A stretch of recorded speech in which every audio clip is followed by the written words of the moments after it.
pengertian negara, pengertian ilmu negara, serta unsur-unsur negara. Pertama-tama yang akan saya jelaskan adalah pengertian negara. Pengertian negara adalah organisasi kekuasaan yang berdaulat dengan tata pemerintahan yang melaksanakan tata tertib atas orang-orang di daerah tertentu. Negara juga merupakan suatu wilayah yang memiliki suatu sistem atau aturan yang berlaku bagi semua individu di wilayah tersebut dan berdiri secara independen. Selanjutnya, pengertian ilmu negara. Istilah ilmu negara berasal dari bahasa Belanda Staatslehre yang diambil dari istilah bahasa Jerman Staatslehre.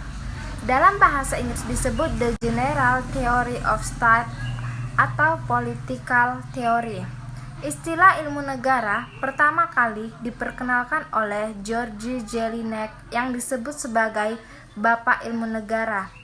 George Jelinek memandang ilmu negara sebagai suatu keseluruhan dan membaginya ke dalam bagian-bagian yang berhubungan satu sama lain.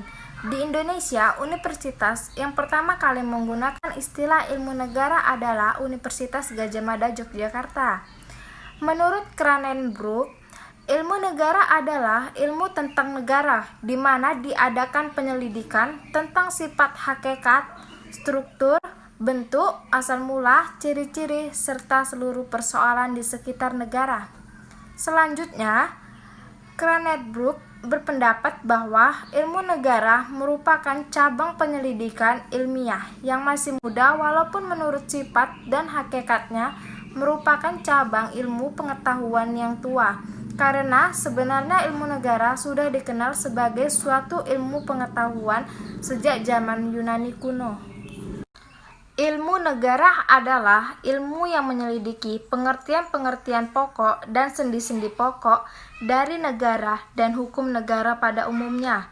Pengertian menitik beratkan pada suatu pengetahuan, sedangkan sendi menitik beratkan pada suatu asas atau kebenaran. Ilmu negara mempelajari negara secara umum, mengenai asal-usulnya, wujudnya, lenyapnya, perkembangannya, dan jenis-jenisnya.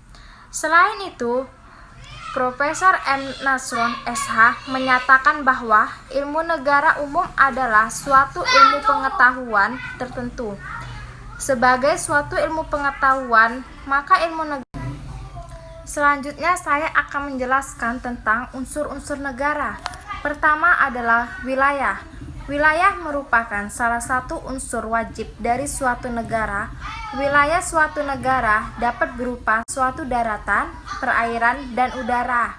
Dengan adanya wilayah, tentu saja suatu negara akan memiliki batas wilayah. Batas wilayah ini biasanya diatur lebih lanjut dengan suatu perjanjian. Yang kedua adalah rakyat atau penduduk. Unsur yang kedua dari suatu negara adalah rakyat atau penduduk. Rakyat adalah suatu sekumpulan orang yang mendiami suatu wilayah tertentu. Jadi, setelah ada suatu wilayah, maka negara haruslah memiliki orang yang mendiami wilayah tersebut. Biasanya terdapat kesamaan suatu tujuan dari sekumpulan orang tersebut. Yang ketiga, pemerintah yang berdaulat.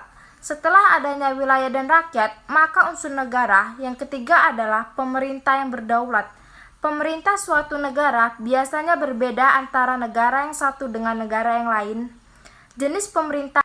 Jenis pemerintahan biasanya dibentuk oleh para pendiri negara tersebut. 4. Pengakuan dari negara lain. Setelah ketiga unsur di atas, maka unsur selanjutnya adalah pengakuan dari negara lain. Pengakuan dari negara lain sangat penting, artinya bagi kedaulatan suatu negara. Adapun pengakuan tersebut terbagi menjadi dua macam, yaitu de facto dan de jure.